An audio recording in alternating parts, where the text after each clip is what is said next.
სარწმუნოა სიტყვა, თუ ვინმეს ეპისკოპოსობას სურს, კეთილი საქმის მსურველია. ეპისკოპოსი უნდა იყოს უმციკლო, ერთი ცოლის ქმარი, ფხიზელი, გონიერი, ღირსეული, სტუმართმოყვარე, განსწავლელი. არ უნდა იყოს მემთვრალე, ჩხუბის მოყვარული, მუხანათი, არამედ მშვიდობიანი, შეუპოვარი, ვერცხლის მოყვარეობის გარეშე. თავისი სახლის კარგად მმართველი, შვილების მორჩილებაში მხოლველი მთელი ღირსებით. ვინაიდან თუ ვინმე საკუთარ სახლს ვერ მართავს, ღვთის ეკლესიაზე როგორ იზრუნებს. არ უნდა იყოს ახალი მოქცეული, რომ არ ამპავდეს და არ დაეცეს ეშმაკის მსჯავრის ქვეშ. ასევე აუცილებელია, რომ კარგი მოწმობა ჰქონდეს გარეშეთა შორისაც, რომ არ ჩავარდეს ცილისწამებასა და ეშმაკის მახეში. ასევე დიაკვნები უნდა იყვნენ ღირსეულნი, ორმაგსიტყვიანი არა, ღვინის ძლიერს მასში არ მყოფნი, მახინჯი მოგების მაძიებელნი არა.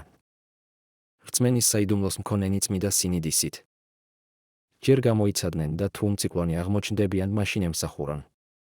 ასევე დედაკაცებიც უნდა იყვნენ ღირსეულნი, არა ცილისმწამებელნი, ფხიზელნი, ყოვლისადმი სარწმუნონი. დიაკონები უნდა იყვნენ ერთი ცოლის ქმრების შვილებსა და საკუთარ სახლებს კარგად მართავდნენ. ვინაიდან ვინც კარგად ემსახურება, იმკვიდრებს კარგ მდგომარეობას და დიდ სიმტკიცეს რწმენაში, რომელიც ქრისტე იესოშია. ამას გწერ, თუმცა იმედი მაქვს, რომ მალე მოგივლი.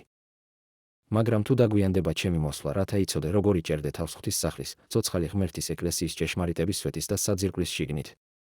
უცილობლად დიდია ღვთის მოსაობის საიდუმლო, ღმერთი გამოჩნდა ხორცით, გამართლდა სულით, ეჩვენა ანგელოზებს, ქადაგდა წარმართებს შორის ირწმუნა ქვეყნად ამაღლდა დიდებით.